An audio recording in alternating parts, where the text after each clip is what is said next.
Boa noite, pessoal, tudo bem? Vou gravar um vídeo aqui sobre um tema bem polêmico. Na verdade, não é um tema, né? Isso é pouquíssimo falado. Acho que eu, particularmente, nunca ouvi ninguém falando sobre isso. Então, eu acho que é um daqueles temas que você inicia o discurso, né? Você fomenta, né? Vamos dizer assim. Então, vamos lá, né? Primeiro tema da pesquisa, né? É os nazistas queimaram Bíblias. Então, primeiramente eu gostaria de deixar claro que isso é uma pesquisa, né? Estou juntando várias fontes da história para contar um pouco do que foi a história aí desse regime ao longo dos tempos, né? Então, eu vou começar aqui com o dia 10 de maio de 1933, né? Quando estudantes universitários, né, de Berlim queimaram cerca de 25 mil livros, por eles considerados não alemães. Isso aqui tem na história, isso aqui está no site Enciclopédia do Holocausto. Vocês podem ver também isso em outras literaturas, ó, o DW é Deutsche Welle, que seria um jornal da Alemanha, também conta essa história, que é datado de 2015. Tem outras literaturas explicando isso, posts Facebook, né, entre outras coisas. É, então, né, aqui diz isso, mas tem outras fontes que falam que o número é bem maior, né? 75 mil, se eu não me engano. Então, eu me fiz a pergunta, né, se por algum acaso, entre esses livros, né, queimados na Alemanha nesse período, a Bíblia ela estava inclusa ou não, né? E diversas pesquisas, né, mostraram que sim, a Bíblia ela também foi queimada, né? Porque era considerada uma literatura não, livros não alemães, né? Isso aqui, na verdade, né, era o começo do antissemitismo. Eles estavam começando a criar a narrativa de propaganda do antissemitismo, então o nacionalismo alemão, eles estavam começando com isso. Então eles iniciaram esse movimento, né?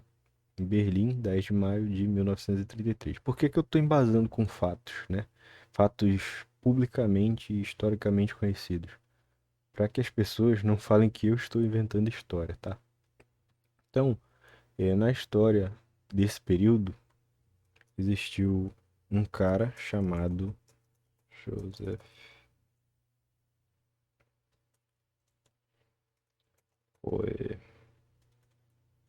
Goebbels. Joseph Goebbels. Se você ler a história dele, aqui está narrando, né, que foi um político alemão, filologista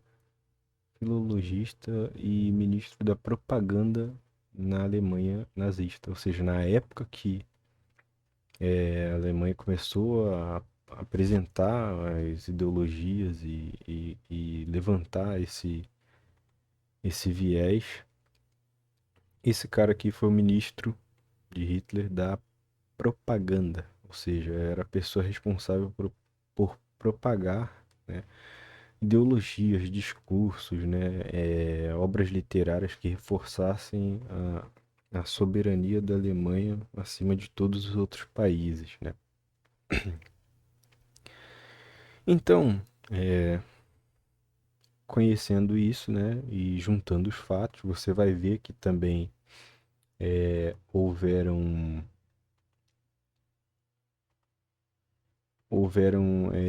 outras instâncias, não só o Ministério da Propaganda, houve o Ministério da Inteligência também, que era, se eu não me engano, era assim que se escrevia, que foi,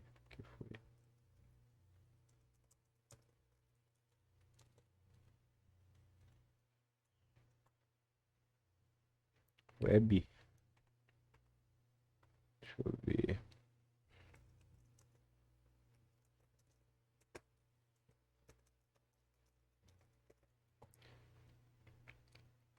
Inteligência artificial. Não sei se vai falar sobre isso. Deixa eu ver aqui no meu WhatsApp. É um texto sobre. Aqui é Apple. Eu escrevi com W. E não é com W. É com Apple. Viajei. Isso aqui. Certo. Ó. E aí, conta que essa A, B. Enfim, eu não sei pronunciar, também não vou pronunciar. Foi a Organização de Inteligência Militar Alemã de 1866 até 1944. Então, a organização ela é anterior ao surgimento da própria Alemanha, foi fundada para reunir informações de inteligência para o governo prussiano durante a guerra com a vizinha Áustria. Então, o que a gente pode observar, né, que durante o regime ela estava ativa, né, que começou em 33, então até 44 tiveram alguns anos aí de atividade ainda desta agência, né? Ok. Sendo assim, eu vou seguir aqui com a construção narrativa. Então, para quem entende, sabe o que foi, né, o regime na época, eles eram nacionalista, totalmente nacionalista, colocavam a Alemanha em primeiro lugar em tudo, e um dos objetivos centrais eh, era que eles se consolidassem uma potência mundial, né, rica e exorbitante, o que de certa forma aconteceu, né? Se você observar o PIB da Alemanha hoje, ele é o maior PIB da União Europeia. E, se eu não me engano, segundo os últimos dados, o PIB da Alemanha está em 4,2 trilhões, de dólares. Então, se eu não me engano, euros, né? Porque eles medem diferente. Então, isso significa influência sobre diversas partes do mundo, etc e tal, né? Mas vamos lá, vamos agora entrar no ponto que embasa a minha tese, né, para esclarecer um pouco o segredo, o livro mais confuso da Bíblia ao longo dos anos aí. Então, a gente conhecendo a história e acompanhando, vê que houveram revisões da Bíblia, né, após esse período. Em uma das revisões ocorreu em 1956, né? 1956. Então a gente tem o Apocalipse, né? Esse livro enigmático. Deixa eu aumentar um pouco a tela para quem estiver usando o celular e não conseguir ler, conseguir. Então a gente tem esse livro extremamente enigmático, né? Ele traz diversos pontos que são diferentes da maioria do livro, né? Principalmente do Antigo Testamento. Você vê que ele é um livro bem fora da curva, e traz um potencial significativo filosófico, né? Requer um alto grau de entendimento filosófico ou linguístico ou acadêmico de letras para você conseguir entender ou compreender ele. E por si só, você não consegue compreender. Se você lê o livro na íntegra, você vai ler e não vai entender nada, né? Então, bom, sou formado em segurança da informação, né? Me formei por uma sub da Estácio, a UIDEM. E, bom, como uma das matérias que a gente tem em segurança da informação é a criptografia, né? A arte de você embaralhar informações, tornar elas disponíveis ou acessíveis apenas aos destinatários, né? Legítimos. Então, três pilares da segurança da informação: você tem a integridade, a disponibilidade e a confidencialidade, correto? São esses três pilares que a gente visa manter em torno de mensagens, enfim. Então, se você considerar todo o contexto, né, a guerra, o que houve, qual era a ideologia central da Alemanha na Segunda Guerra Mundial, não fica difícil você entender que eles certamente poderiam ter feito uma operação pela SS e Gestapo na época, né? Eles poderiam ter queimado Bíblias de forma intencional, né? E por que que eu tô falando isso? Porque eles queriam substituir, eles tinham um legítimo interesse em substituir a religião cristã na Europa como um todo e, enfim, né? Na verdade, a religião é, que se tinha antes, eu não sei nem se é correto eu citar esse termo, né? Cristão em si, mas eles tinham a intenção de tornar esse legado algo parte da Alemanha, transformando isso, adaptando, né, a religião para se alinhar aos ideais deles da época, o que é comum em impérios que estão galgando poder cada vez mais e mais em territórios.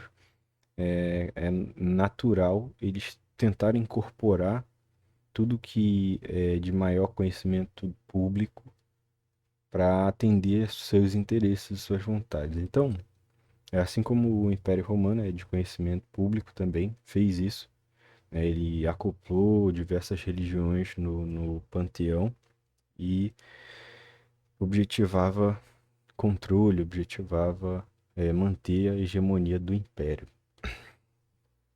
Então, dito isto, peço que não me julguem, porque é uma interpretação filosófica alinhando fatos públicos conhecidos da história a respeito da interpretação de diversos trechos que apresentam similaridade ou singular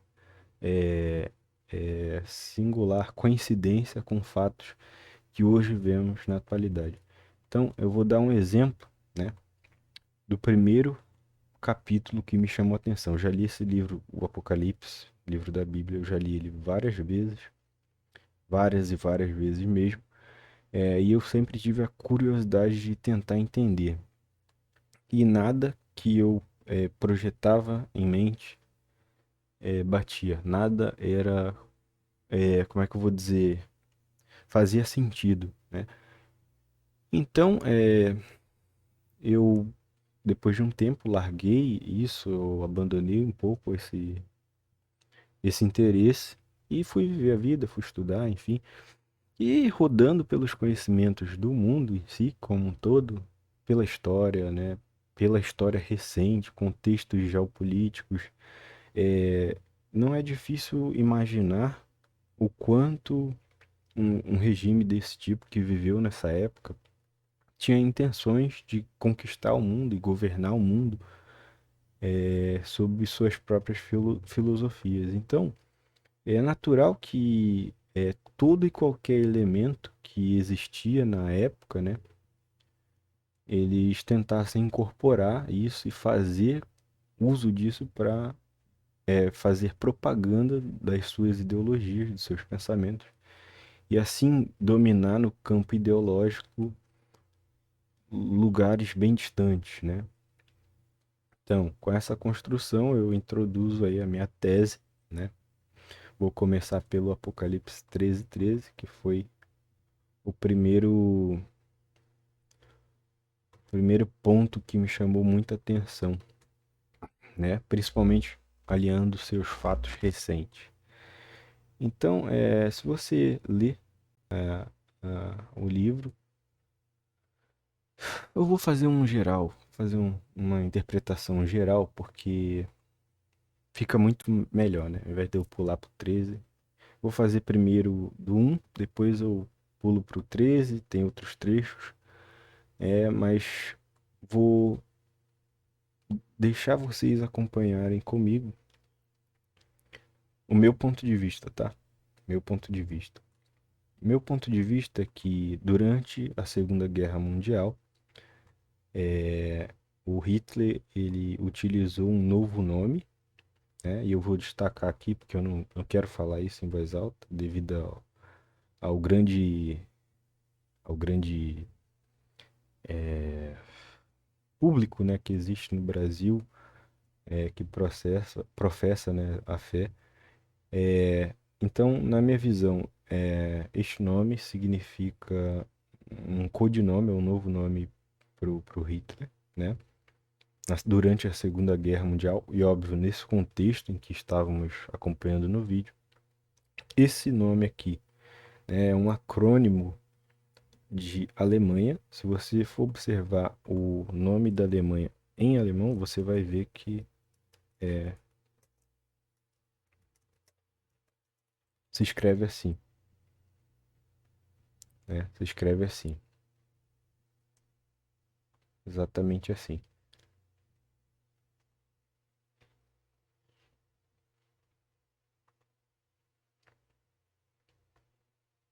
Ó, você pode ver que tem referência, eu não estou tirando coisa da minha cabeça. Tiveram imigrações alemãs para o Brasil, né? E entre outros países, né? Aqui acho que a mais conhecida foi de 1817, se eu não me engano, né? E fizeram colônias no sul do país, enfim. Deixo claro aqui que eu não estou incentivando nenhuma espécie de xenofobia ou coisas do tipo, mas são fatos que eu estou narrando aí de acordo com a história, né? Então, tendo conhecimento de que esse é o nome, né, da nação na língua nativa deles, é natural que os nativos, né, do Brasil não conheciam ou provavelmente não sabiam pronunciar esse nome completamente. Então, ficou apenas as iniciais, né? Passaram a usar as iniciais. E isso ficou muito forte, né? A pronúncia que seria Deutschland virou Deus, vamos dizer assim, né? Então, se você seguir acompanhando o raciocínio, né? Você começa a entender um pouco a dinâmica, né? Do que muda para interpretar o livro. Então, a chave já começa no começo. Vamos dizer assim. A chave já começa logo aqui no início. Então, você tem um par da chave aqui, descobrir a identidade original deste nome e também deste aqui. Então você pode ver que isso já está logo no início do livro, porque é uma introdução a uma chave, né? Então, se você continuar, aqui é narrado, né, que isso seria uma carta, né, um testemunho ou uma história que é contada a pessoas que são ligadas a esse movimento, né? E serão contadas ali, vamos dizer, mensagens a igrejas, né? Serão contadas mensagens por esta pessoa, seria um mensageiro, né? Às igrejas, né? E aí diz que estão na Ásia. Mas, né? A gente sabe que são 7 igrejas, salvo engano. Se você ler o texto, você vai ver. E elas são citadas, deixa eu ver aqui. Ó, elas são citadas aqui, ó. Éfeso, Esmirna, Pérgamo, Tiatira, enfim. Sardes, Filadélfia e Laodiceia. São essas 4 aqui, 3 aqui, 7, né? E aí você tem uma mensagem que é enviada a cada a cada pessoa, a cada igreja aqui, né? Vamos dizer.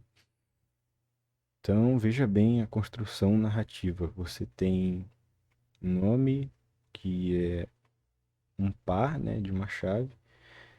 E se você interpretar pelo ponto de vista de que eles tiveram é, uma operação para queimar livros, né, enfim, em 1933, em Berlim, isso poderia ser uma primeira parte do que viria depois. Então, o que viria depois seria a reescrita, né, de uma nova filosofia para a nação, reforço de ideais nacionalistas, né, com o principal regente do regime utilizando este nome, e este segundo nome aqui seria o nome, o acrônimo referente à nação.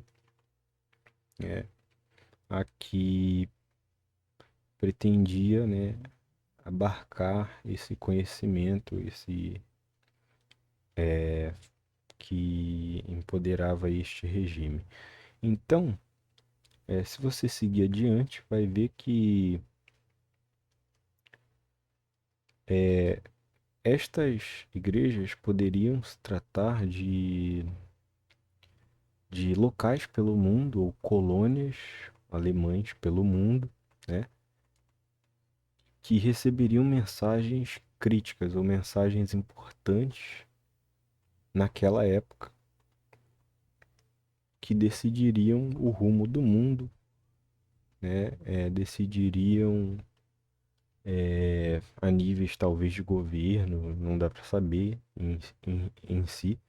É, requer uma pesquisa. Eu estou compartilhando com vocês aqui o que é novidade para mim também. Há poucos dias eu não tinha a totalidade dos fatos aí, mas estou começando a destrinchar dessa perspectiva, né, esse estudo aí.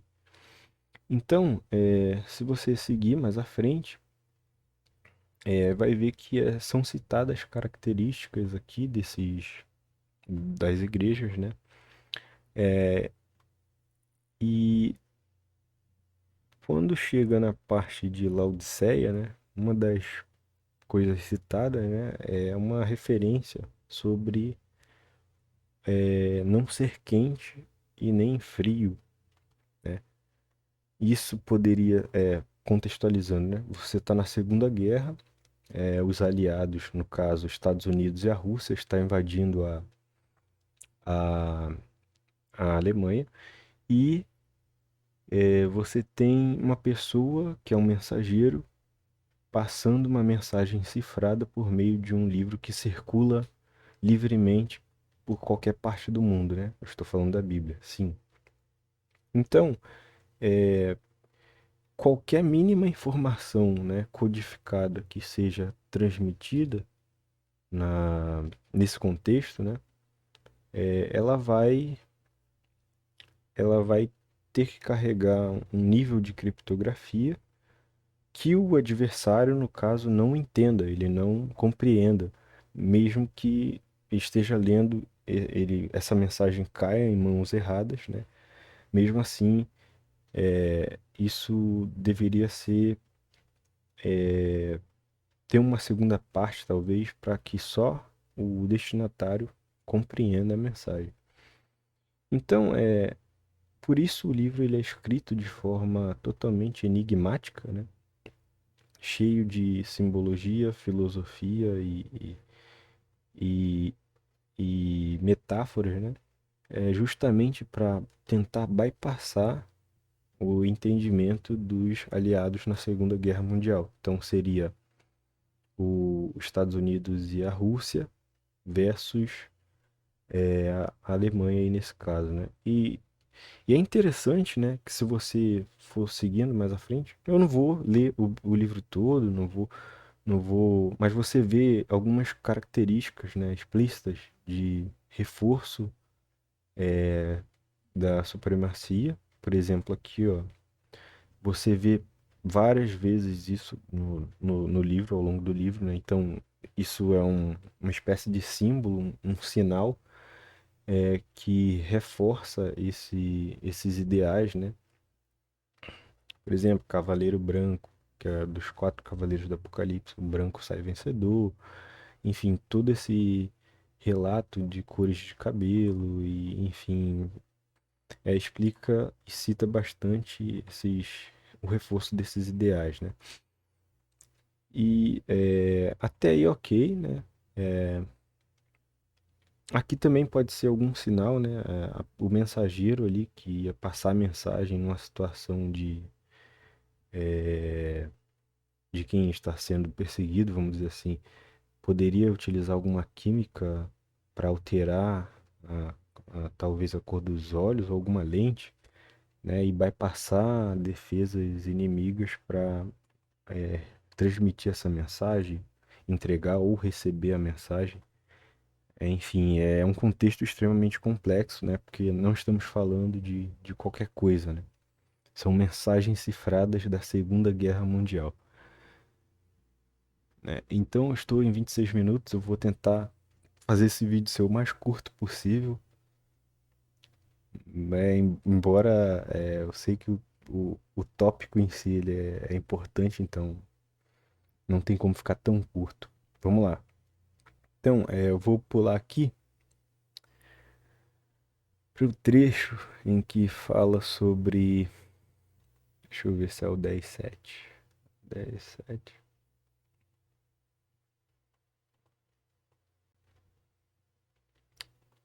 Certo. 10.7 não. Vamos pular. Vamos para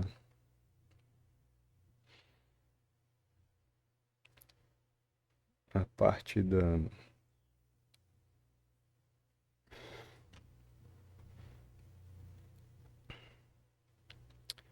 bestas, talvez. Acho que é o 13. Besta, acho que é o 13.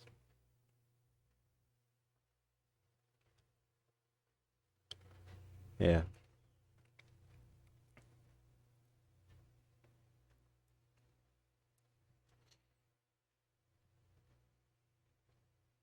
Tá, vamos falar sobre esse tema aqui, que é bem forte também, né? É a marca da besta, né? Uma coisa que ninguém entende e todo mundo fica é, abismado, rola várias teorias da conspiração. Falar sobre esse trecho, né? Apocalipse 13, 16, né? E fez que todos, pequenos, grandes, ricos e pobres, livres e escravos, lhes fosse posto um sinal na mão, direita ou na fronte, né? Para que ninguém pudesse comprar ou vender, senão aquele que tivesse o sinal ou o nome da besta, ou o número de seu nome, né? E aqui embaixo dá um número do nome, né? 666. Então, aqui fala, né, que aquele que tiver entendimento calcule o número e tal, né? Isso aqui não é um chute, agora eu estou construindo toda uma interpretação do livro como um todo, né? E existem diversos argumentos que embasam, né, essa tese, né? Então, se você considerar que isso é da perspectiva da Alemanha em si, perdendo a guerra no final, trocando mensagens entre uma rede de espiões alemães da Segunda Guerra Mundial, você vai entender que isso aqui se trata, né, talvez entre esse período do final da guerra ou talvez um pouco depois, né, já na Guerra Fria, né, no caso, onde você tinha um novo sistema financeiro mundial sendo construído, né? Então, dessa perspectiva, o símbolo desse sistema financeiro, ou seja, o dinheiro desse sistema financeiro, representaria a marca da besta, né? E para quem não entende esse contexto de besta e falso profeta, eu tenho evidências aqui textuais que mostram que a besta, no caso, seria os Estados Unidos, que pressionava, perseguia os os que eram que guardavam o testemunho de Deus, né? Então, considerando aquele contexto de Deutschland seria a Alemanha. Então, os que guardam o testemunho da Alemanha seriam os nazistas. Eles seriam perseguidos pela besta e torturados, enfim. Então, a besta aí nesse contexto de Segunda Guerra Mundial seria os Estados Unidos, né? E o falso profeta, ou a segunda besta ali, seria a Rússia, né? E eu vou explicar isso já já. Como que você nota essas nuances, né? Então, a marca da besta aqui é dita que é um número, né? 666. Então você teria um espião passando informações sobre o principal elemento desse novo sistema financeiro, né? E aqui é interessante observar também o trecho que fala que ninguém pode comprar ou vender se não tiver aquele sinal. Então, se você observar a nota do dólar, dólar americano, dólar americano, ó, nas imagens, vamos lá. Se você observar a nota do dólar, né, americano, um dos principais símbolos que ele tem, eu não sei se é na frente ou no verso, tá? E quem já. Aqui, ó, acho que é no verso. Se você observar o verso dele, né, ele tem um símbolo, né, de um triângulo. Agora, eu não sei se é equilátero, tá? Mas a parte do aquele que tem entendimento que calcule, está sendo falado explicitamente sobre cálculo, matemática, né? E se você calcular um triângulo equilátero, né, ele tem três ângulos de 60 graus. Então, 6, 6, 6. Fora outras referências na nota que existem, né, ao número 6. Então, se você observar isso, né, você vai ter a imagem, né, clássica de um triângulo de 60 graus, mais 60 graus, 60 graus. Aqui eu não sei se é um triângulo equilátero, mas a pessoa que estava passando a informação na época, ela usou dessa simbologia porque identificou um triângulo na nota.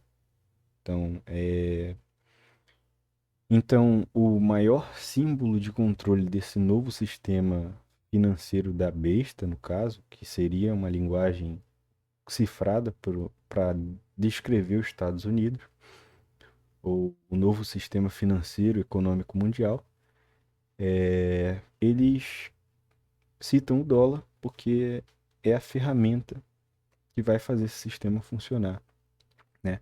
Então, aí eu já vou sincronizar essa tese com a história recente, né? A história atual que a gente vive. A Rússia hoje em dia ela não pode comprar e vender, por quê? Porque ela recebeu uma sanção, né?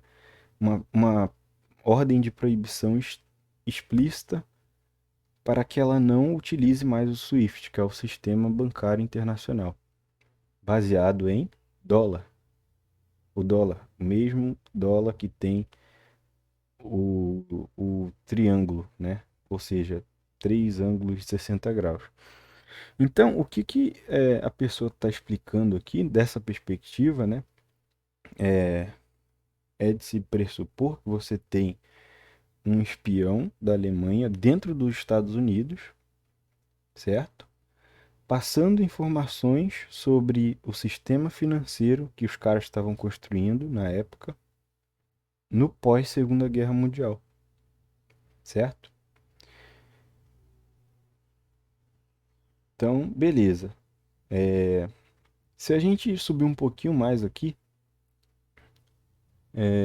para o Apocalipse 13, capítulo 13, né? Versículo 11 em diante, né? A gente vai ver o quê? E vi subir da terra outra besta, né? Besta aqui, no caso, é uma palavra que eles estão utilizando para como um termo pejorativo para adversário, inimigo, né? E na Segunda Guerra Mundial, os inimigos principais da Alemanha era os Estados Unidos e a Rússia. Então, tá falando que viu subir da terra outra besta, não é a primeira, né? Que eles já narram mais acima. Eles estão narrando uma segunda, né? Então, essa segunda, né? Tá dizendo aqui que tinha dois chifres semelhantes aos de um cordeiro, e falava como o dragão, né? Então, o que que a gente pode inferir desse texto aqui em específico, né?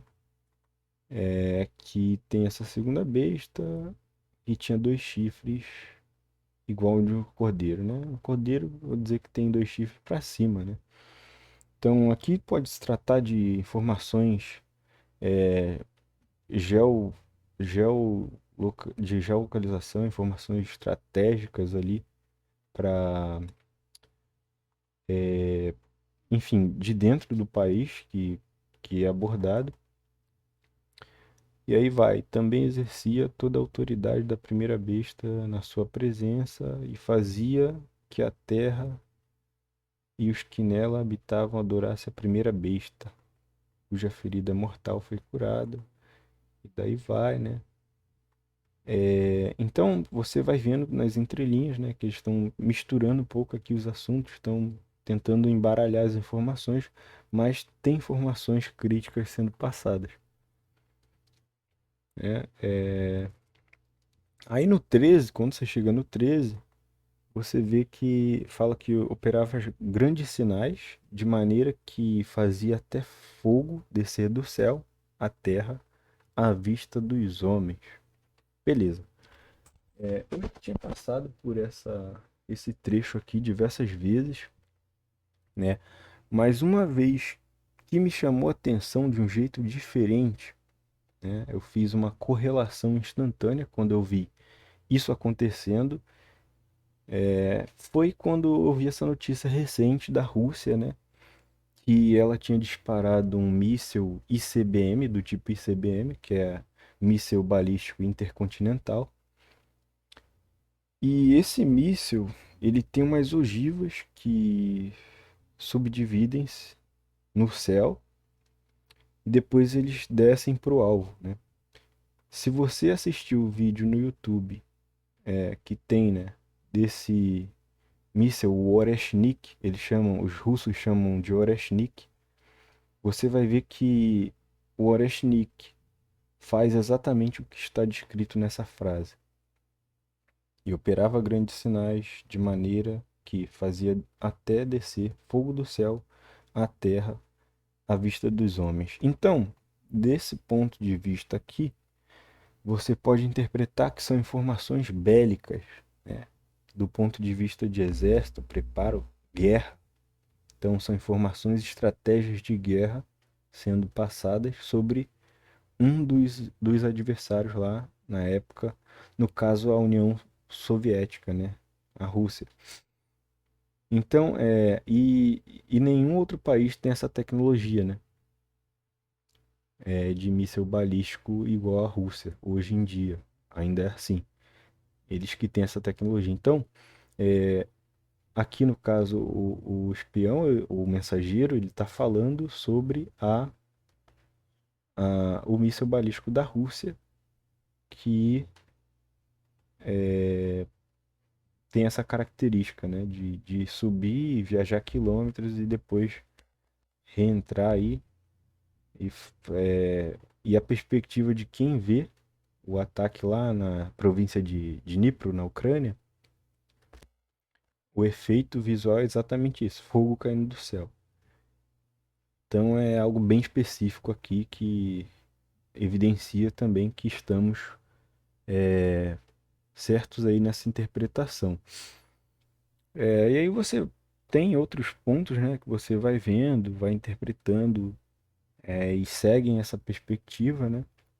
Por exemplo, as sanções aplicadas à Rússia, né? Hoje a Rússia ela não é tão parceira dos Estados Unidos, não é aliada, né? Hoje em dia a posição mudou e óbvio que algo fez isso mudar, né?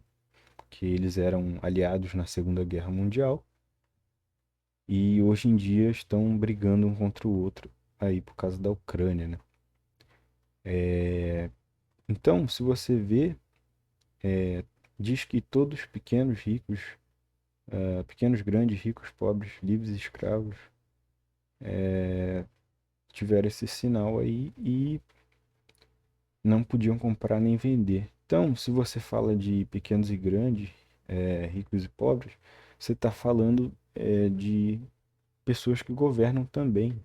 Então, por exemplo, outros presidentes, outros reis, vamos dizer, estariam sob o controle dessa marca, né?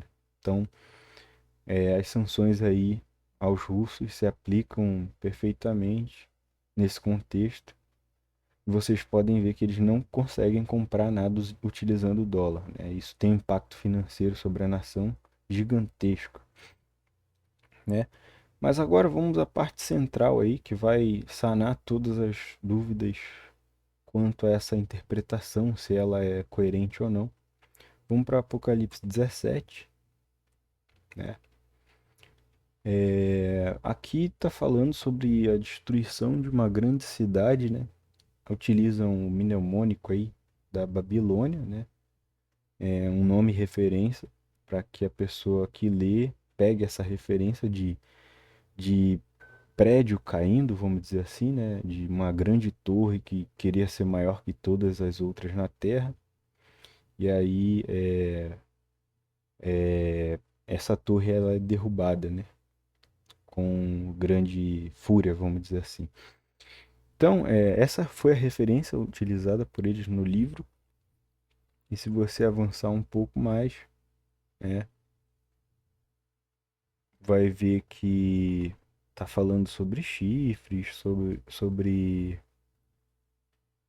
é, uma cidade, se eu não me engano, que está assentada sobre muitas águas, que seria a Grande Babilônia, a mãe das prostituições e abominações da terra, enfim. Aí tem esse trecho aqui, ó, o 6. E vi que a mulher estava embriagada com o sangue dos santos e com o sangue dos mártires de Jesus, né? Então, se você vê esse trecho aqui, né, reinterpretando ele conforme a nossa interpretação, os mártires recentes, né, que são conhecidos nesse contexto de Segunda Guerra Mundial, da perspectiva de quem está narrando o livro, né, da Alemanha no caso, eles perderam bastante nazistas no caso, né, na guerra. E quem foram os responsáveis por isso foi os Estados Unidos e os aliados, né, a Rússia. Então, e as outras nações aliadas também. Então, mas os principais, né, o recalque ali da história é com os Estados Unidos, né? Então, observa o nexo causal, né? E quando a vi, maravilhei com grande admiração, e aí está sendo narrado ali. E o anjo adverte, né? Por que te admiras, né? Por que te admiraste ao ver essa, essa mulher, né? E ele explica, né? Eu te diria o mistério da mulher e da besta que a leva, a qual tem 7 cabeças e 10 chifres, né? E aí vai, né? Isso aqui, né? Pode ser referência a nações e aliados, né? Enfim, essas 7 cabeças e 10 chifres, né? Também pode ser alguma referência simbólica direta, né? Porque se você analisar a cidade de Nova York, né? Especificamente a Estátua da Liberdade, você vai ver que ela é representada por uma mulher, né? Que está segurando, não é um cálice, como narra aqui, mas é a tocha da liberdade, salvo engano. E antes ela era toda de bronze. Hoje em dia, essa cor ela foi se perdendo e ela ficou verde, né? É como se fosse uma espécie de ferrugem ali do bronze. Fica com a cor esverdeada. Então, é, você tem aí essa narração, né? É, e a besta que viste era e já não é, todavia está para subir do abismo e vai-se à perdição, né? E aí tem uma outra referência a esse trecho que fala que a pessoa é o oitavo, se eu não me engano, a liderar ali aquele reino, né? Que tentaram matar essa pessoa, mas a pessoa sobreviveu, né? Uns roteiros bem sincronizados, né? Se você observar a situação hoje dos Estados Unidos, né? É um símbolo do fascismo, né? É um evento sempre em que essa pessoa, ela tentam matar ela, né? Assim como foi com Hitler. Teve um atentado com bomba, isso eu acho que foi organizado pelos militares, dele mesmo, para gerar aquela comoção pública e destacar ele na propaganda eleitoral, entre outras finalidades, ganhar um apreço público maior, uma preocupação com saúde. E isso tanto no Brasil foi feito também, né, com o Bolsonaro, dizem, né, dizem que foi feito com o Bolsonaro e a facada, e também recentemente a gente viu aí isso ocorrendo com o presidente Trump nos Estados Unidos, né, esse lance do atentado. Então, se você observar, isso é um padrão, né? Não sei se é um padrão ideológico, talvez, não sei se é uma novidade no mundo político que os políticos passaram a usar. O fato é que o primeiro da história recente a utilizar esse artefato, né, foi o Hitler com o atentado à bomba, né? A história conta isso. Então, se você ir mais um pouco adiante, né, vai ver essa parte que eu acabei de falar, a besta que era e já não é. É também oitavo rei, e é dos sete, e vai-se para a perdição. Aí vai, 10 chifres que vis, são os quais ainda não receberam reino.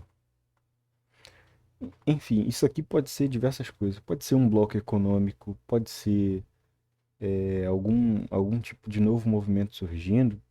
Quem sabe o BRICS, não se sabe. Lembrando que isso aqui são informações cifradas da Segunda Guerra Mundial, onde pode haver diversos planos com oficiais de diversos países interagindo ou compartilhando uma rede de informações entre si para um propósito final alinhado a uma das ideologias políticas que regem o escopo máximo global aí. Então, são informações delicadas, complexas e que requerem averiguações, né, dos fatos. Mas vamos adiante aí com essa interpretação, né? Então fala que essa pessoa vai chegar e vai. Enfim, isso aqui não necessariamente se trata do futuro, talvez tenha sido algo do contexto da época, né? Da Guerra Fria, ou enfim, da Segunda Guerra Mundial, onde existia alguém que assumia alguma presidência, algum reino, vamos dizer assim, sincronizado com a época e eles precisavam fazer alguma coisa quanto a isso, talvez, ou não, enfim. Isso é um trecho da história bem enigmático também, né? Talvez isso aqui fosse alguma coisa para ataque, algum alerta, algum sinal, né, que tenha sido cifrado aí neste sentido. Certo. Aí vai, né? Porque Deus lhes pôs, ó, se você observar, tá falando sobre alguém que vai assumir o poder em algum lugar. E aí fala aqui, ó, o 17.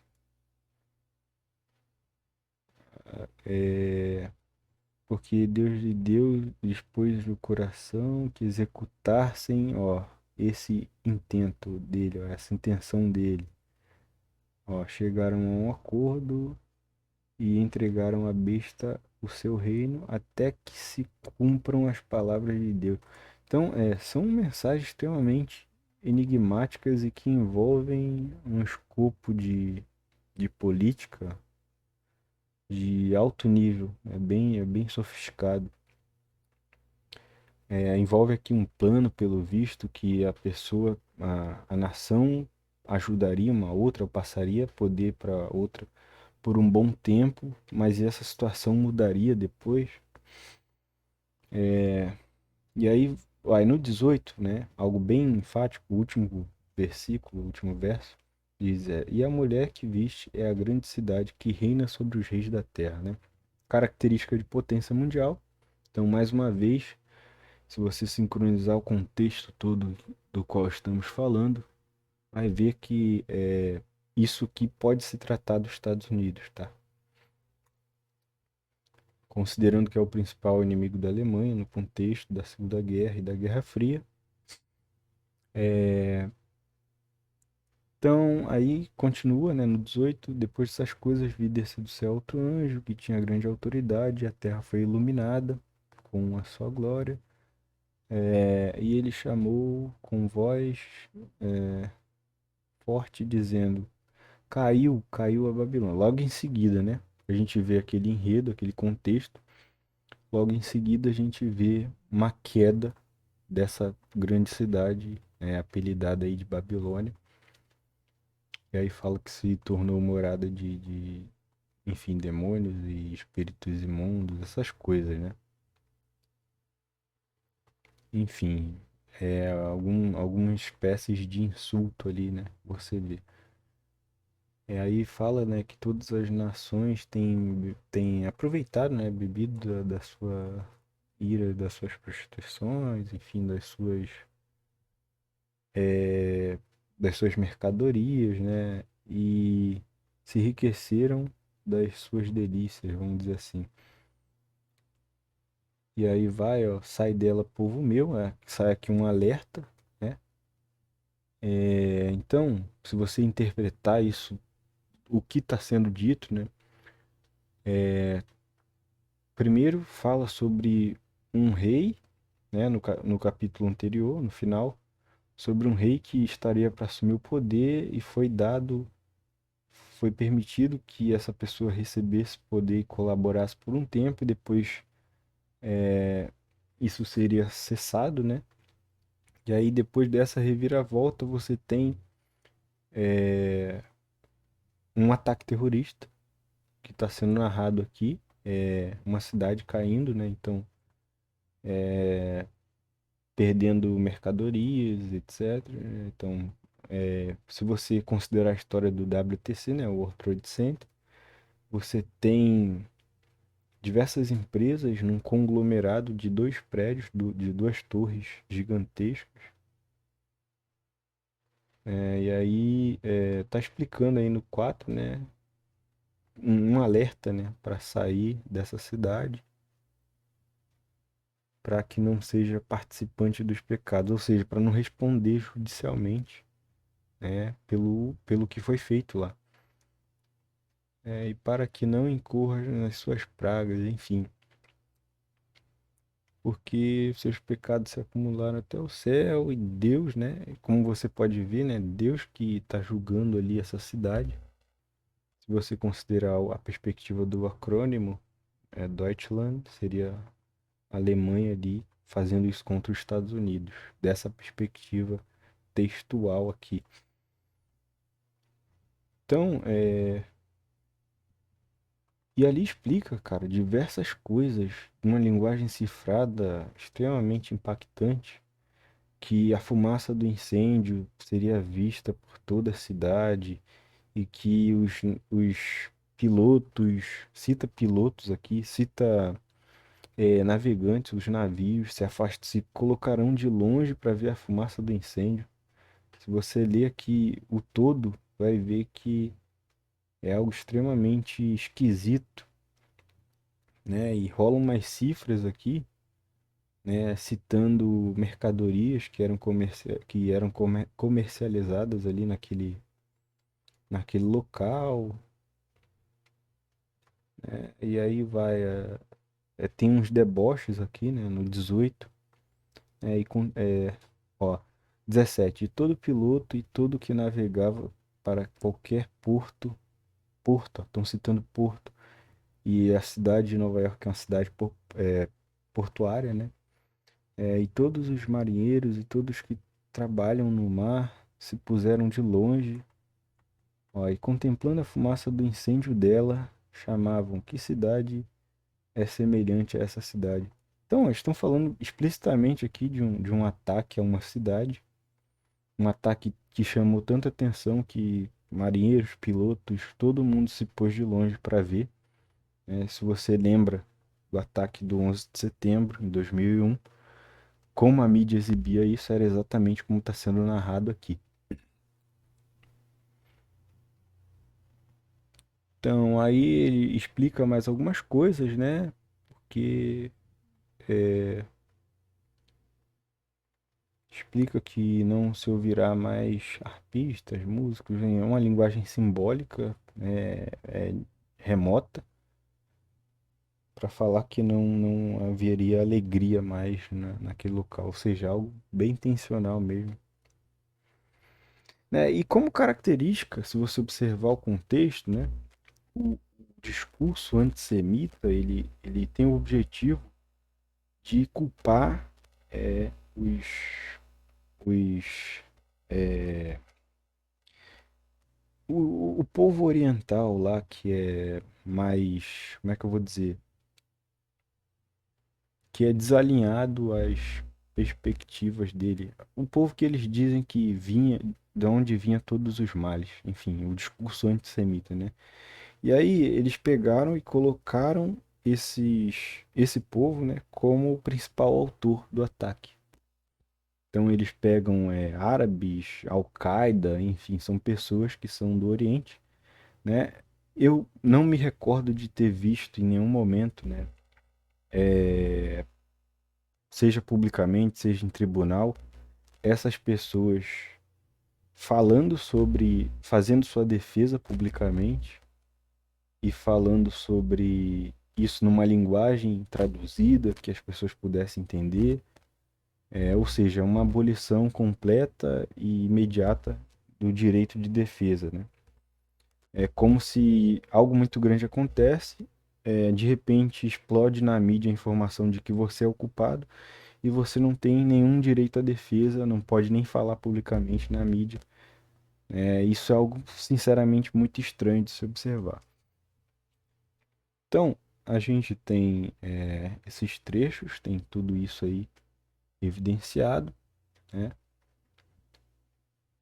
É, tem a história pública que vocês conhecem. Eu não estou aqui fazendo nenhuma espécie de alusão aí, ou apoio, apologia a esses atos. Eu só estou descrevendo a história, eu estou contando e narrando de uma perspectiva que provavelmente, de um ponto filosófico e interpretativo que quase ninguém fez isso. Que eu me lembro, ninguém fez, tá? Acho que eu sou a primeira pessoa falando sobre esse tema com essa perspectiva. Então foi o que aconteceu. E se você vê outros trechos, né, tem partes reforçando aqui ideologias supremacistas novamente, né? E tem inclusive referências, né, a fornalhas e calçados reforçados em fornalhas que brilhavam como bronze. Enfim, ó, são umas coisas que você vê que são ideais, que remetem à época recente, uma coisa que todo mundo conheceu, né? Que foi o Holocausto, né? Todo mundo ficou sabendo dessa história e entende que ocorreram atrocidades ali na história, são fatos públicos. E tem textos aqui não nesse capítulo específico, mas que é mais à frente, que são feitas referências diretas a esse tipo de coisa, né? Que viu que estava sentado, o que estava em pé na minha frente, me disse essas coisas e falou para que eu passasse a mensagem adiante, né? Aí ele descreve a pessoa, né? Ele no caso é o João, né? Descreve como era essa pessoa, que a destra tinha 7 estrelas, né? E assim, importante lembrar essa parte das estrelas, né? Na hierarquia militar do exército, né? Qualquer exército no mundo, existem as estrelas que elas denotam a patente da pessoa, né? E o que se conhece é que você vai até, se eu não me engano, 5, 4 estrelas, alguma coisa assim. No Brasil, por exemplo, o nível máximo de patente é 4 estrelas, general de 4 estrelas. Aí já em outros países eu não sei, mas nesse caso é citado 7 estrelas, são citadas 7 estrelas, né? Também é dita a referência ali, filho do homem, nessa, nessa, nesse trecho. Eu acho que isso é lá no começo, tá? Se eu não me engano, é Apocalipse. Deixa eu ver se é na parte um.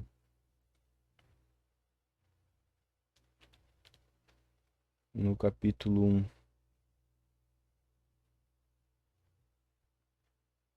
Todo-Poderoso.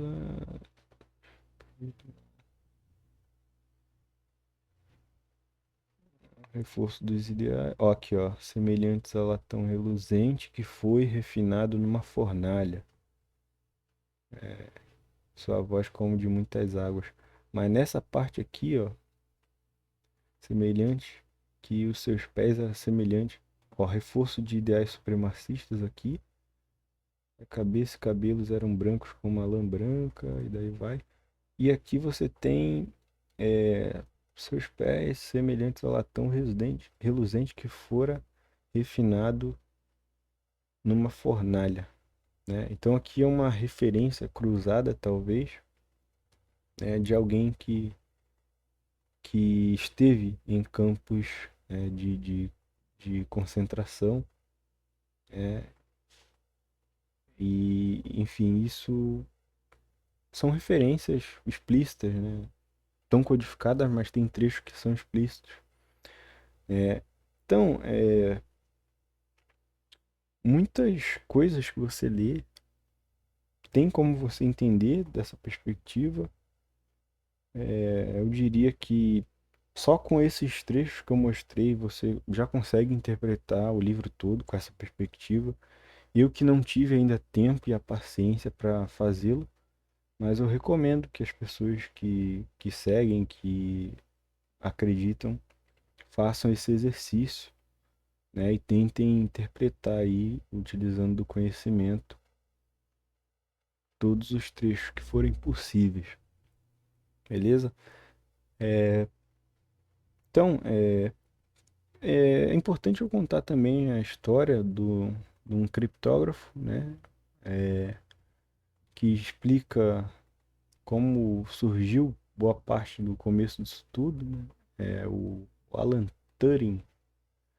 Alan Turing. Turing, né? Alan Turing. Muita gente que estuda computação conhece a história dele aí. Eu acho que o relato mais famoso mundialmente é o filme, né? O Jogo da Imitação, onde conta a história, né, do matemático Alan Turing que foi convocado lá pelo Reino Unido, na época acho que é período Guerra Fria já.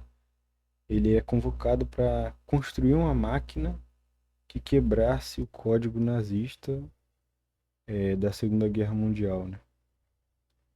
Aqui dizendo, ó, ele foi o homem que craqueou, né, o código nazista. Então foi o cara que quebrou ali a Enigma, né, ilustrada no filme como Enigma, uma máquina alemã que cifrava as mensagens dos alemães na Segunda Guerra Mundial. E aí esse cara ele foi contratado pelo governo do Reino Unido para colaborar em pesquisas científicas e ele e mais um time de matemáticos foram estudando métodos e desenvolvendo método para quebrar essa criptografia por meio de estatística, enfim, de vários estudos. Então isso é contado também num livro, o filme é inspirado no filme de um cara, deixa eu ver aqui, ó.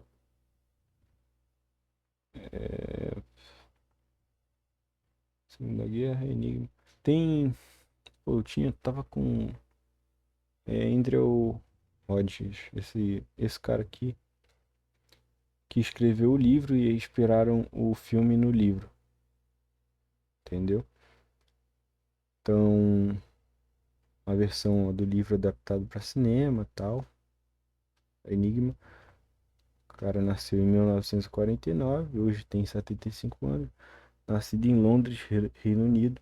Formação pela Cambridge. Enfim, King's College no Reino Unido. Acho que isso aqui foi uma apresentação que ele fez. Esse vídeo aqui é até bom assistir também, né? Mas veja, né? A parte dos soviéticos lá que eu falei, não sei se eu cheguei a mostrar o vídeo, né? Do fogo lá caindo do céu, né? Que seria o Oreshnik. Olha lá, ó.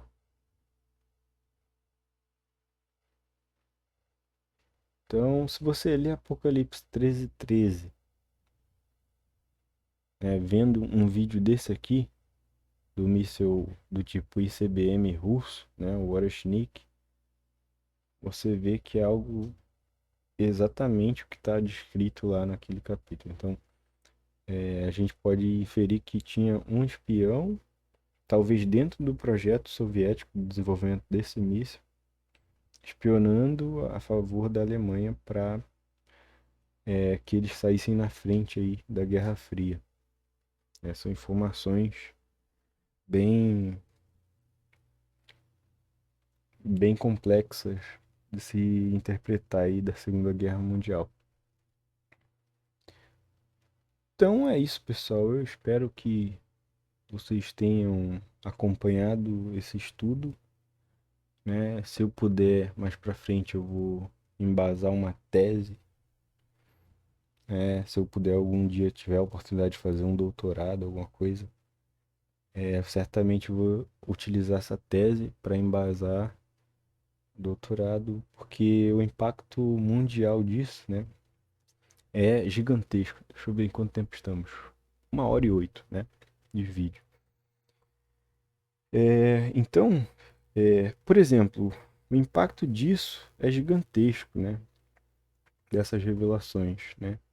Se você considerar, por exemplo, da perspectiva dos Estados Unidos, qual é a utilidade que esse material teria para os Estados Unidos no contexto de guerra hoje, vamos dizer assim, guerra mundial hoje? Por exemplo, os Estados Unidos vai saber que foi espionado pela Alemanha durante a Guerra Fria. Então, eles vão tomar consciência de que tiveram diversas informações, talvez de projetos ultra secretos deles, que, pelo fato de a gente não ter conhecimento, nem reconhece nos textos o que está sendo dito. Mas eles que desenvolvem e têm acesso, já viram, enfim, vão reconhecer quando lê os textos. A mesma coisa para a Rússia. Assim como foi o caso do Oreshnik ali no Apocalipse 13:13, a gente pode, eles podem, na verdade, né, se identificar ali com alguns trechos, algumas frases específicas e entenderem o que está sendo dito. Isso vai mudar o contexto da geopolítica mundial. Por quê? Uma vez que o seu adversário, né, ele conhece as suas defesas, os seus métodos de defesa, ele pode desenvolver e ficar à sua frente, por exemplo, no caso da pessoa que desenvolve, igual a Rússia, mísseis balísticos intercontinentais. e confia nessa arma como uma arma de nuclear ali, ou atômica, de proporções para definir uma guerra, se o adversário queimar um componente com pulso eletromagnético, seja ele o componente principal que dispararia a arma atômica, a bomba atômica, né, já não vai funcionar. Ou seja, os caras perderam a guerra por um detalhe. Então esse é o contexto de Guerra Fria, né? É o contexto em que todos os países têm meios ou métodos de espionar um ao outro, né? E esses meios, eles viabilizam que esse tipo de coisa ocorra. Que, por exemplo, uma informação crítica de um país caia na mão de outro país e isso defina o resultado final de uma eventual guerra, né? Então, quando eles definem o conceito de destruição mútua assegurada, né, que seria caso um país ataque o outro com uma bomba nuclear, eles estão se embasando mais ou menos nesse conceito, né, de que eles têm radar, eles têm algumas meios de noticiar essa informação de que houve um disparo de bomba atômica de um país objetivando acertar outro. Então eles têm parcerias, né? E aí entra o porquê que um país é parceiro do outro, às vezes mesmo estando do outro lado do continente. Por quê?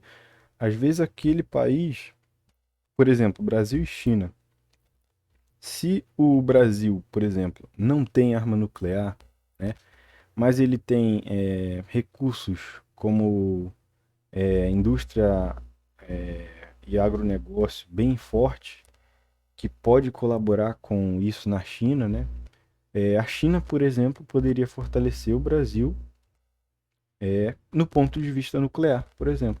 Caso eles assinem um acordo, né, dizendo que o Brasil vai fornecer alimento, né, comida para os chineses, o Brasil vai receber em troca proteção a nível nuclear, por exemplo. Caso aí firmam um acordo, caso a China, o Brasil sofra alguma espécie de ataque, imediatamente a China atacará o país que atacou, enfim, para garantir o princípio da destruição mútua assegurada, né? Que é o que cria a neutralidade e faz nenhum país se atacar com armamento nuclear. Então, essas filosofias são extremamente complexas, são coisas que envolvem um escopo informacional estritamente alto, né? Isso trata de governos, relações internacionais, diplomáticas, né? Diplomacia aí em si. E, enfim, isso é o que eu tinha para falar, né? Então, se você tem essa perspectiva do porquê o Apocalipse, né? O livro da Bíblia, Apocalipse, é algo tão enigmático, tão difícil de se interpretar, está aí explicado o motivo, né? Porque, segundo a minha tese, ele, após o- os, os universitários em Berlim,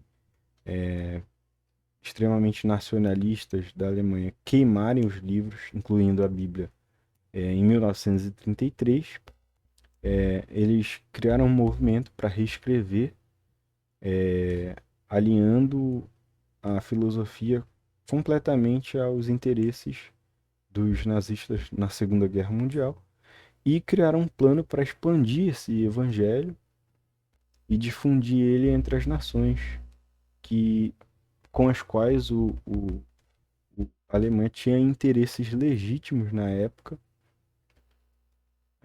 de estratégicos, enfim, né, de formar exércitos nesses países, formar talvez abrigos, colônias, né, como a gente sabe que tem colônias da Alemanha em todo o mundo.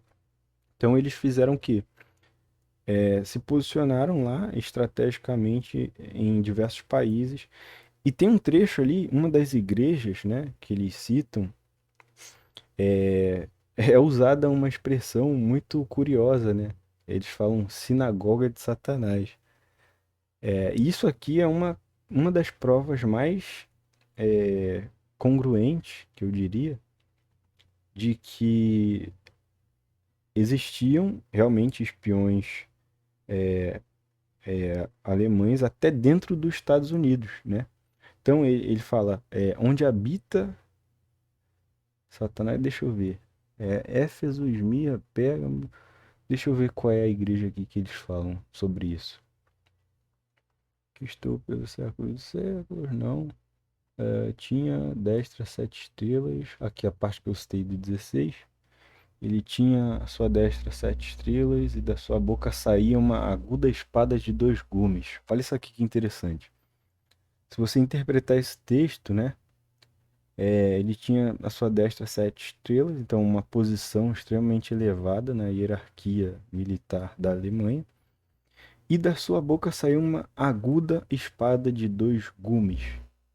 Né? O que significa isso? Que tudo que ele fala tem duplo sentido, mas não é duplo sentido no sentido que a gente conhece, pejorativo básico. Não, tem duplo sentido. E aqui ele está alertando nessa análise textual, está sendo alertado o quê? Que essa palavra de 2 gumes em si significavam mensagens, no caso, cifradas para aliados na Segunda Guerra Mundial, né?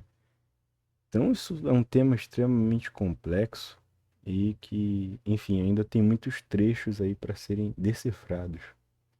Daria uma série, daria uma série sem sombra de dúvidas, daria uma série de vídeos, mas eu vou encerrar já já. 1h17 de vídeo. Então aqui vamos continuar aqui tentando achar aqui a parte do filho do homem que eu falei.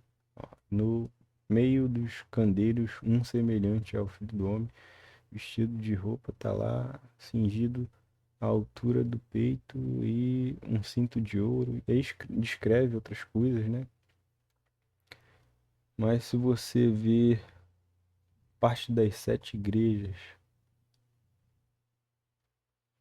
vamos lá, o nome das 7 igrejas: Éfeso, Esmirna, Pérgamo, Tiatira e Sardes, Filadélfia e Laodiceia, né? Estamos no 1, vamos pro 2. No 2 aqui tem. Deixa eu ver o que está sendo falado aqui. Éfeso. Deixa eu ver aqui. Vou filtrar aqui pela palavra Satanás. Aqui, ó. Você vê no versículo 9, tá falando aqui um pouco antes, né? Quem tem ouvido, ouça o que o Espírito diz às igrejas.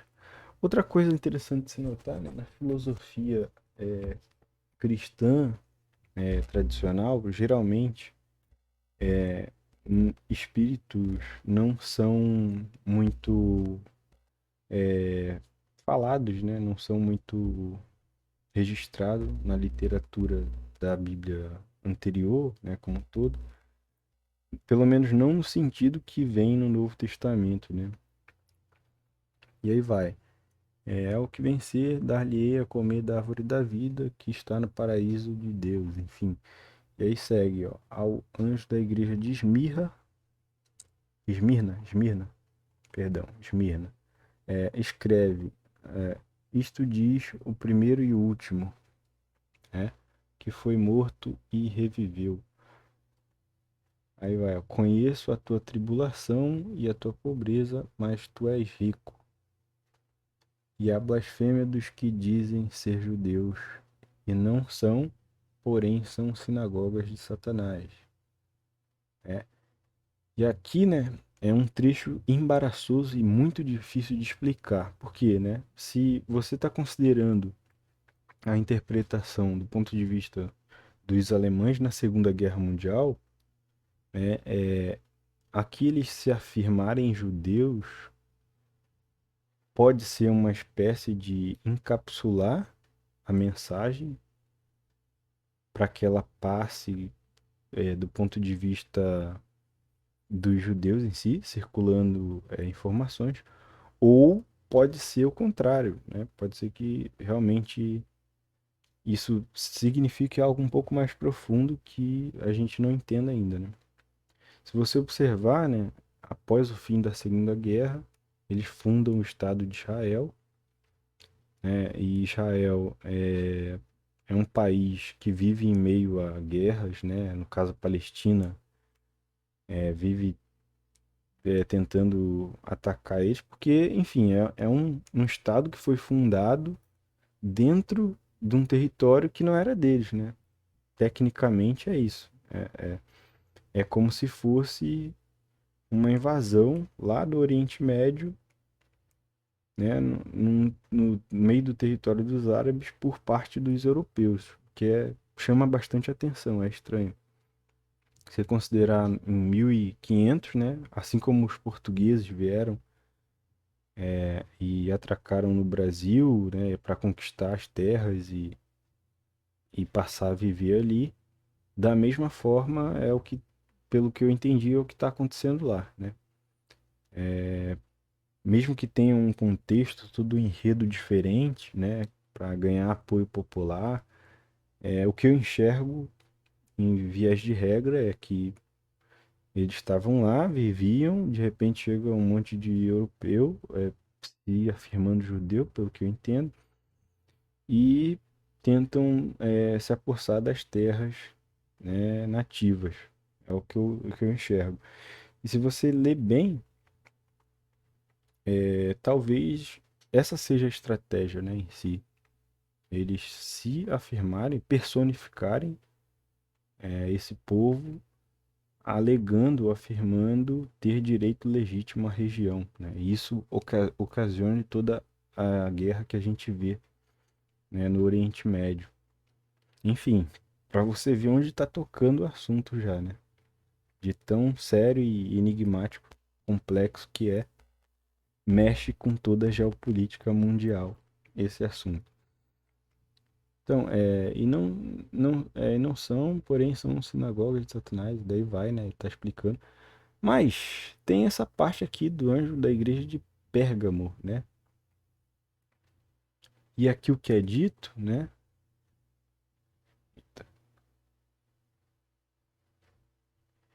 E aqui o que é dito, né? Isto diz aquele que tem a espada aguda de dois gumes, né? Aquele que fala e as coisas podem significar mais do que apenas o que você está lendo. Requer interpretação. No 13 diz: Sei onde habitas, que é onde está o trono de Satanás. Né?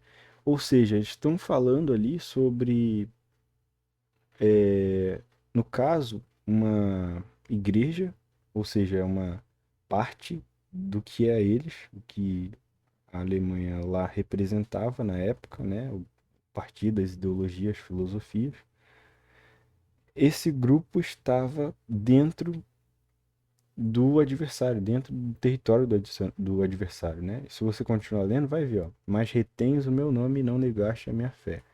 E mesmo nos dias de Antipas, aqui eu não sei o que significa, peço perdão pela ignorância, mas se você seguir, ele fala, minha fiel testemunha, o qual foi morto entre vós. Ah, aqui no caso então é uma pessoa, fiel testemunha da pessoa alta aqui na hierarquia, o qual foi morto entre vós. Aí vai, ó, onde Satanás habita, ou seja, no território do adversário lá.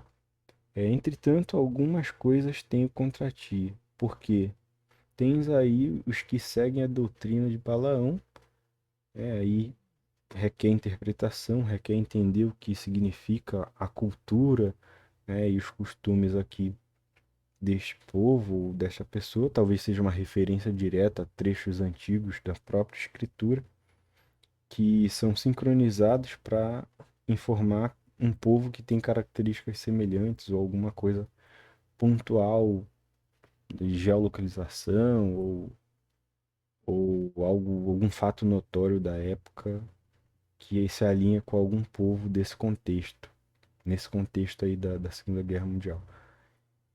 E aí fala, o qual ensinava Balaque a lançar tropeços diante dos filhos de Israel. E aí vai, introduzindo-os a comerem coisas sacrificadas a ídolos e a se prostituírem. E daí vai, né? Assim tens também alguns que de igual modo seguem a doutrina dos nicolaítas, né? Aqui eu não sei se significa pessoas que comemoram, né, festas natalinas, né? Porque tem alguns estudiosos, teólogos, né, que afirmam que isso ali se trata, né, da festa de Nicolau, que seria as festas natalinas, né? Eu já ouvi bastante essa história, inclusive quando era novo, estudava esses assuntos, era falado sobre isso. Não sei se vocês aí que estão assistindo o vídeo também concordam com essa inferência. E aí, enfim, né? Aqui pode denotar informações climáticas, informações de onde está situado o país, do qual se fala, se é no Polo Norte, se é no Polo Sul, se é um lugar frio, que tem festas com pessoas que usam roupas características em épocas específicas. Então, considerando o contexto e o nível de inteligência nos textos, é de se impressionar, porque às vezes é com uma palavra que alinha-se ao contexto cultural, regional da, daquele povo, é possível, a partir disso, inferir que se trata, sei lá, por exemplo, dos Estados Unidos, né? Se você considerar o contexto aqui, nesse caso, eu diria que é os Estados Unidos, porque é um lugar que neva, né? Então, eles comemoram o Natal, então se alinha aí com os nicolaítas, né? E ali afirma que é sinagoga de Satanás, ou seja, onde se reúne o inimigo, né? Onde habita, né? Ele chega a usar a expressão onde habita, né? Então, dessa perspectiva, eu diria que, vendo do ponto de vista deles, estavam falando dos Estados Unidos, né?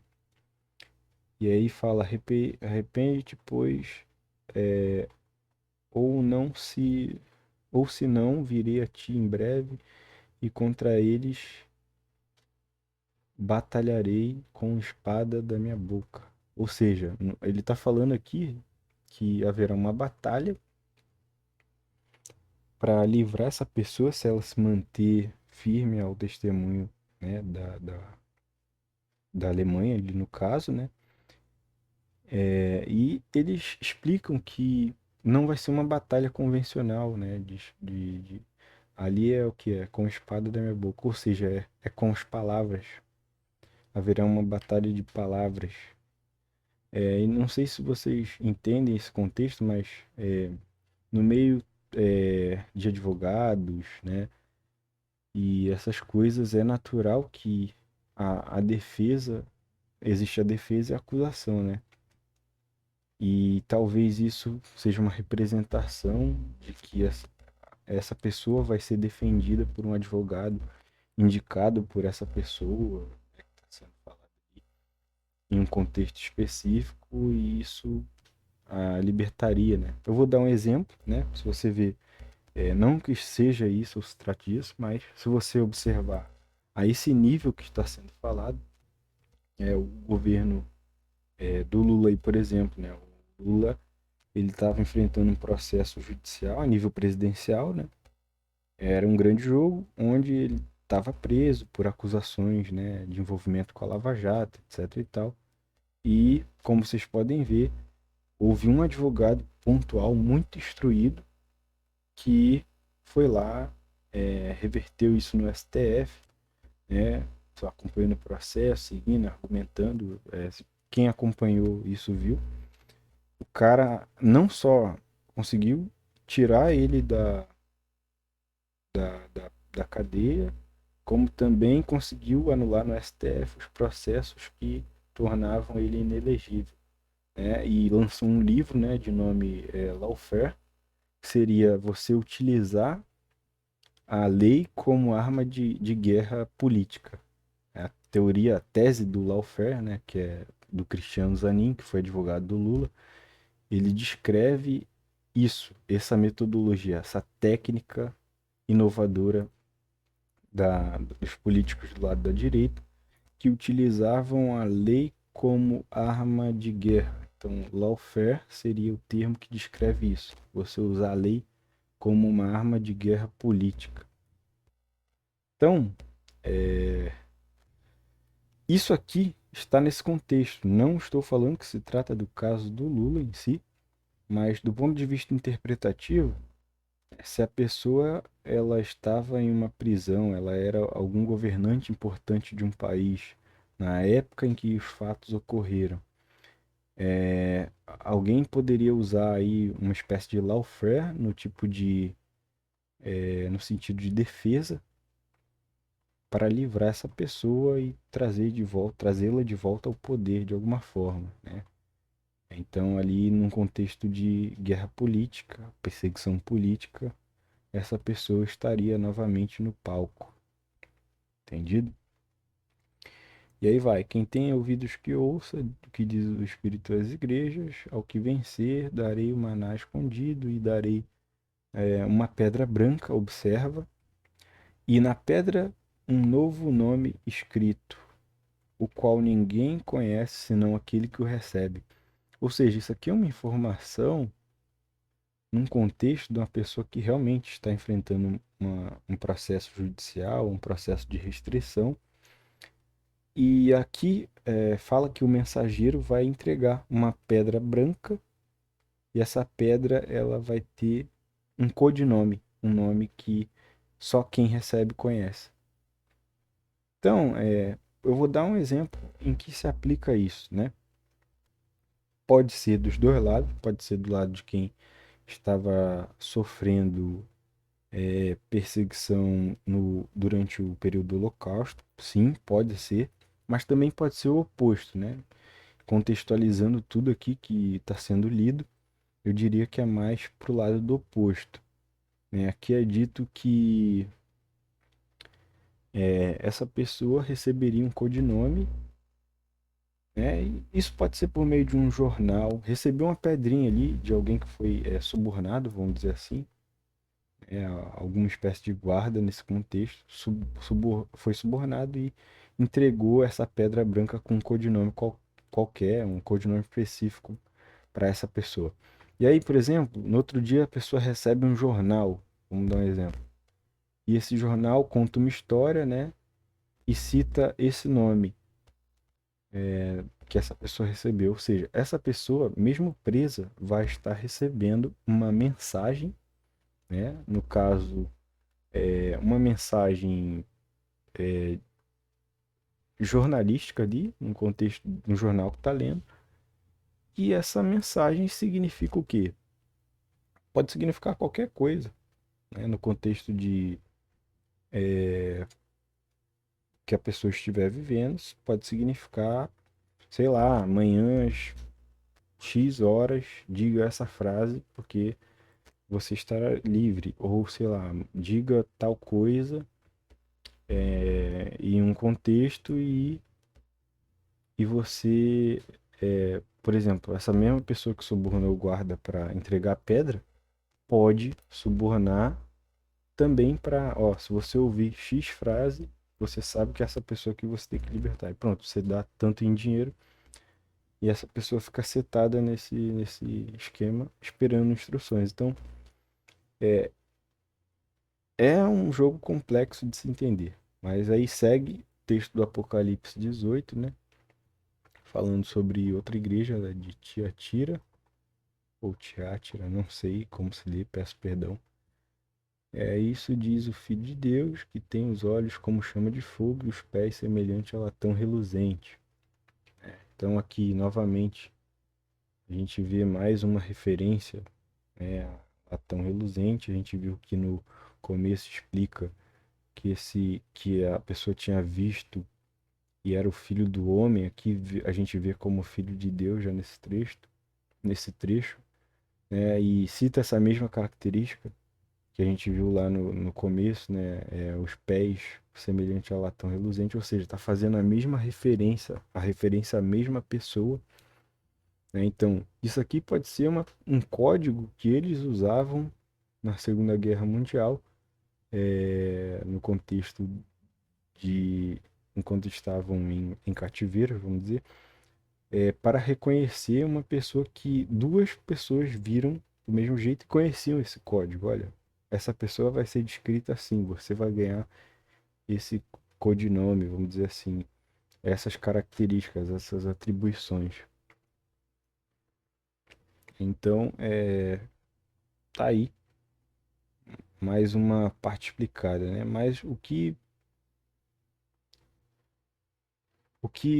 deixa bem claro, ó, se você ver, ó, digo-vos, porém, a vós, os demais que estão em Tiátira, a todos quantos não têm esta doutrina, ó, não têm algum tipo de conhecimento e não conhecem as chamadas profundezas de Satanás, que outra carga vos não porei.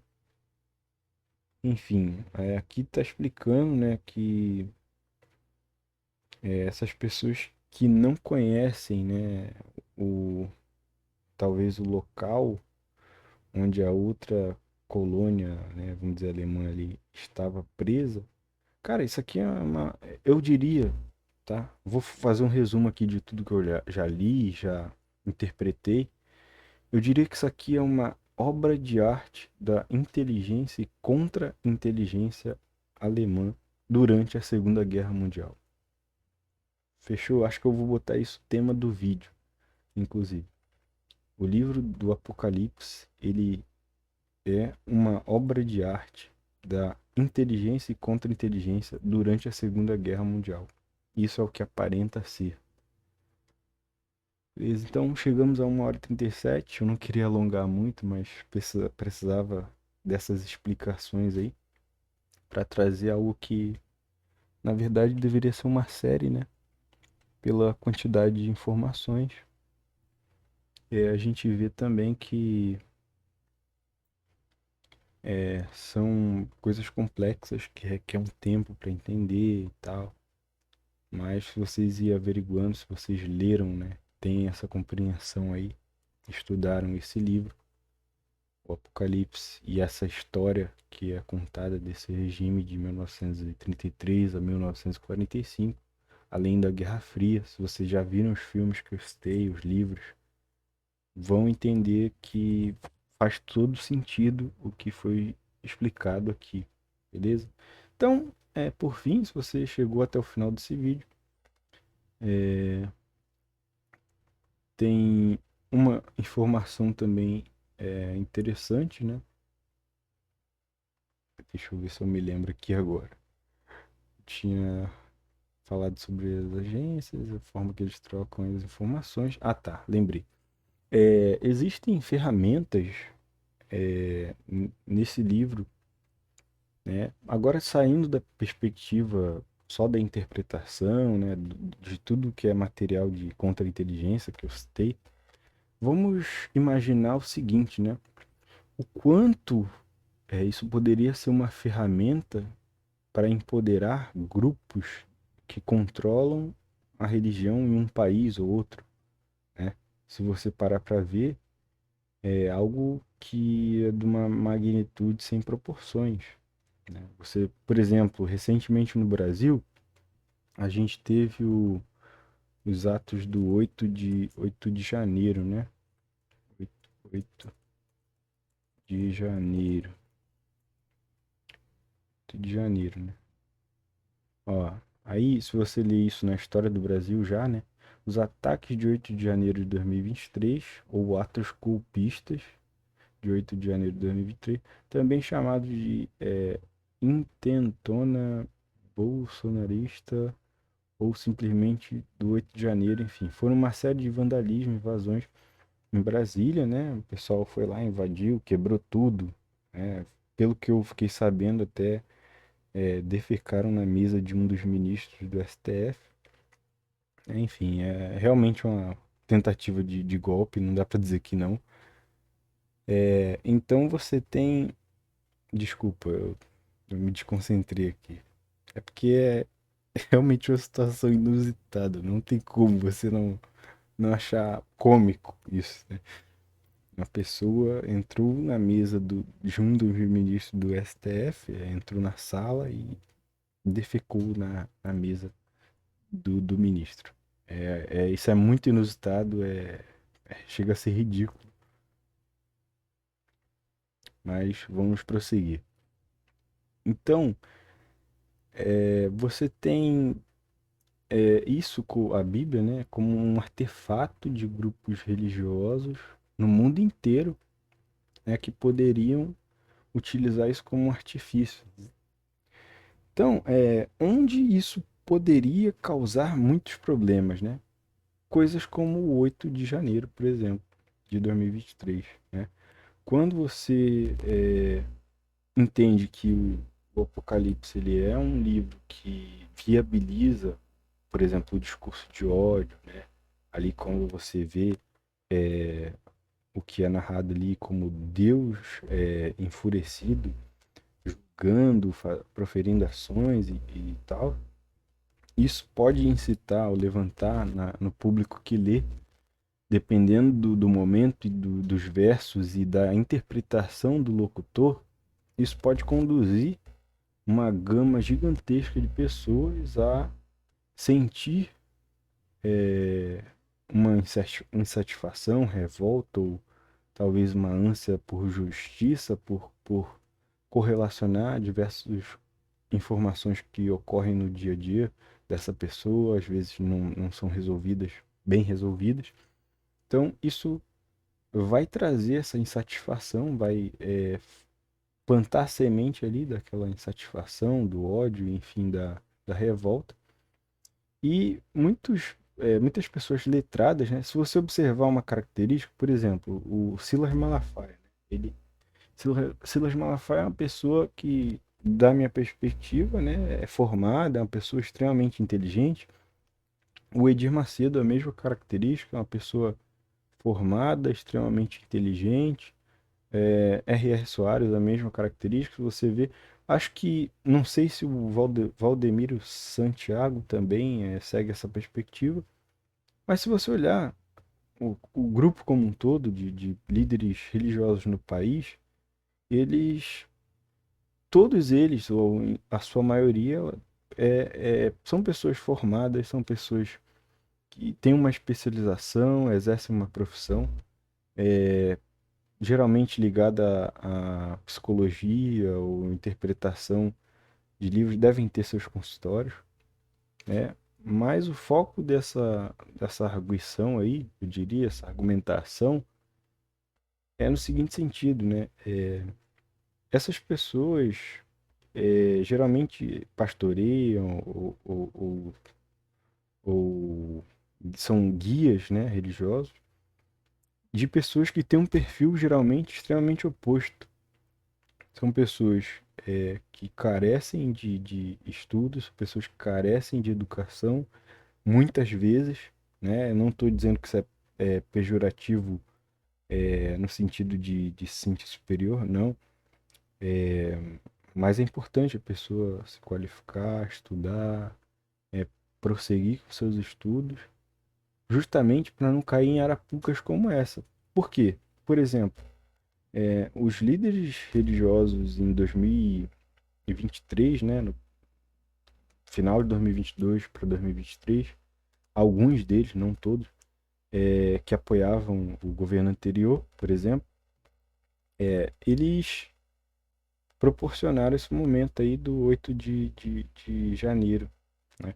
Porque uma grande massa de pessoas que não tinham conhecimento legal claramente das consequências jurídicas que isso poderia vir a gerar, foram guiadas ou influenciadas a ir lá para Brasília e quebrar tudo. E qual o problema disso?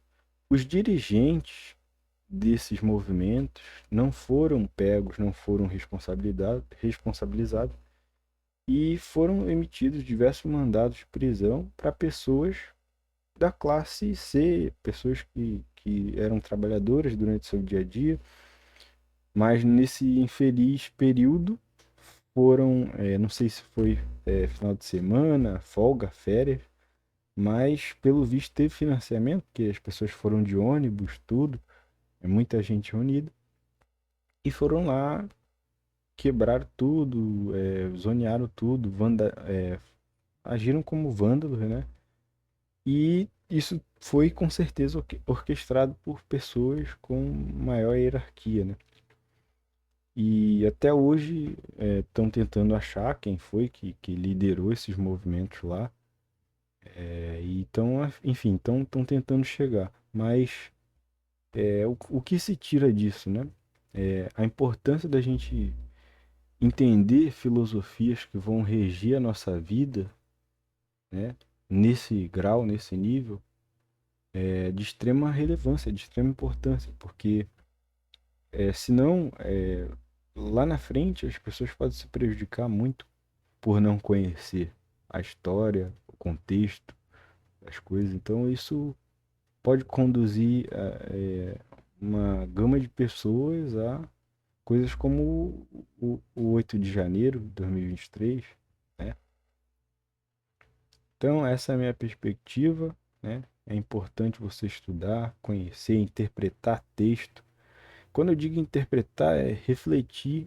Por exemplo, eu tenho essa frase aqui do número um. Se eu não entendo do que se trata isso aqui, eu não posso seguir, eu não posso compreender e achar que eu tenho uma ideia formalizada disso, eu não tenho instrução suficiente para entender do que se trata, entende? Então, minha recomendação é não seguir, como tem alguns conselhos aí em outros livros desse mesmo, da mesma Bíblia, né? Fala para você não seguir doutrinas que são vã doutrinas, vamos dizer, doutrinas que são vazias, que batem e levam a pessoa para um lado, para o outro, e a pessoa, na verdade, não sabe o que está seguindo.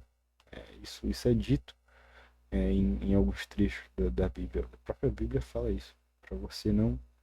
Você ter um firme fundamento no que você acredita, para você não ser enganado, não ser levado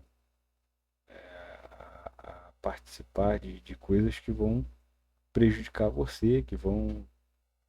Você sempre tem que ver a consequência disso, tá? E se der certo, tá? E se der errado, você acha justo, certo, digno que pessoas que professam uma fé pacífica, né, que acreditam em um ser superior, que prega princípios, né, como não matarás, não roubarás, não pegar a mulher do próximo, enfim, várias coisas. Você acredita que esse mesmo texto que cria essa ética vai apoiar que você se dirija da tua casa para um lugar que você não conhece, não sabe as hierarquias, as leis que regem esse lugar, lá e quebrar tudo para depois você ir preso e a pessoa que organizou tudo isso ficar solta? Não faz sentido, não faz sentido nenhum.